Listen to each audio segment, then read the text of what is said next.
Germany. আজকে আমি জার্মানির লাইফস্টাইল সম্পর্কে কিছু ধারণা দেওয়ার চেষ্টা করব। ইউরোপের প্রাণশক্তির এক দেশ জার্মানি। ডিসিপ্লিন এবং সময়ের মূল্য। জার্মানির মানুষ সময়ের ব্যাপারে খুবই সচেতন। ট্রেন, বাস, অফিস সব কিছু নির্ধারিত সময়ে চলে। এখানে সময়ের মূল্য মানে জীবনকে সম্মান করা। পরিচ্ছন্নতা ও সবুজ পরিবেশ। শহর থেকে গ্রাম সব জায়গা ঝকঝকে পরিষ্কার, যেখানে সেখানে ময়লা ফেলা কঠোরভাবে নিষিদ্ধ।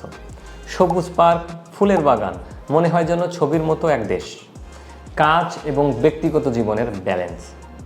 জার্মানরা কাজ করে কঠোরভাবে, কিন্তু ব্যক্তিগত জীবনকেও সমান গুরুত্ব দেয়। অফিস শেষে বন্ধুবান্ধবদের সাথে সময় কাটানো, পরিবারের সাথে ডিনার, এটাই এখানকার কালচার। স্বাস্থ্যকর জীবনধারা। সাইকেল চালানো, হাঁটা, খেলাধুলা এগুলো জার্মানিদের প্রতিদিনের জীবনের অংশ। শারীরিক সুস্থতাকে এখানে প্রথমে গুরুত্ব দেওয়া হয়। সংস্কৃতি ও উৎসব। October fest, Christmas markets, carnival, বছরের বিভিন্ন সময়ে দারুণ উৎসব হয়।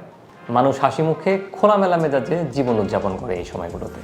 আপনি কি এমন একটি দেশে জীবন কাটাতে চান যেখানে ডিসিপ্লিন আর আনন্দ একসাথে মিশে আছে? ভিডিওটি ভালো লাগলে লাইক দিন, শেয়ার করুন আর আমাকে ফলো দিয়ে সাথে থাকুন আরও দারুণ কন্টেন্টের জন্য। আল্লাহ হাফেজ।